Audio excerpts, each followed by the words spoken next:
I'm Michael Leckie. I'm a consultant, a speaker, and an advisor, and also an author. And I help organizations build the human capabilities that change them for good. And this is my friend Mark Bowden.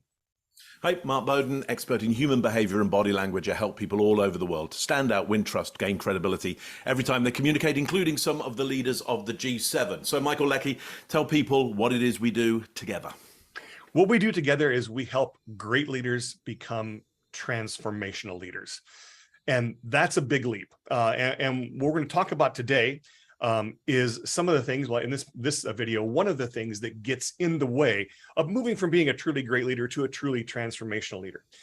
And that's that being a player and being a coach is different. So you're moving into the CEO role, you're moving into the lead role for the first time or with a new company.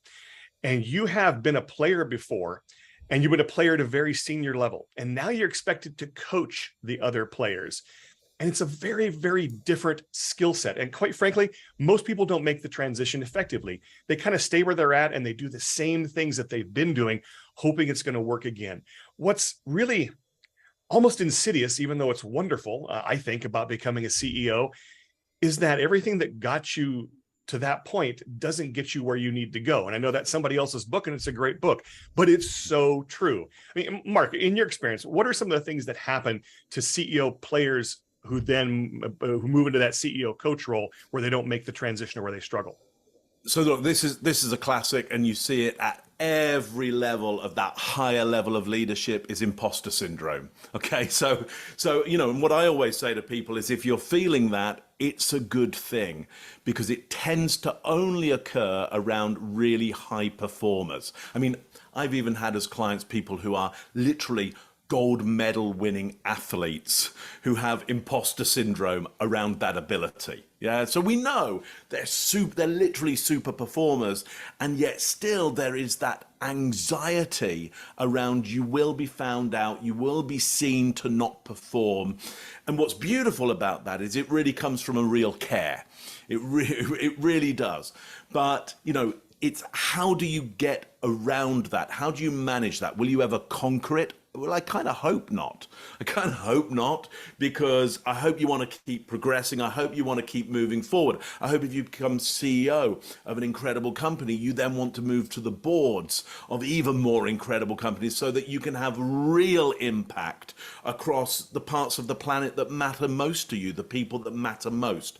So we're not about alleviating any of these symptoms. We're about helping you manage at the top level those symptoms. Who can you have? You know, there's conversations around what your deepest anxieties are around these, because that's the way you manage it, is not to brush it under the carpet. You know, it's about getting it out. And of course, you know, it does beg the question, you know, who can you have that kind of so important conversation with? I mean, thoughts, Michael, you know, who's out there for that?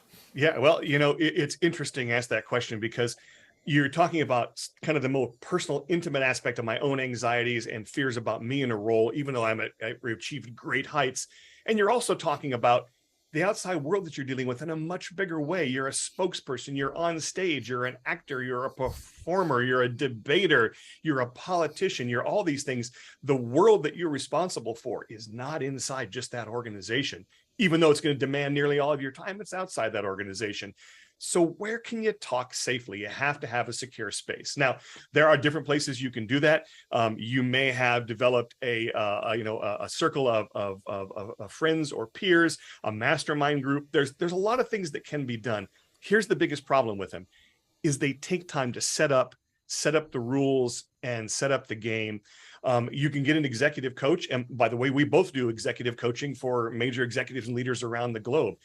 But here's what our solution is to this, is we do it differently because we do it together.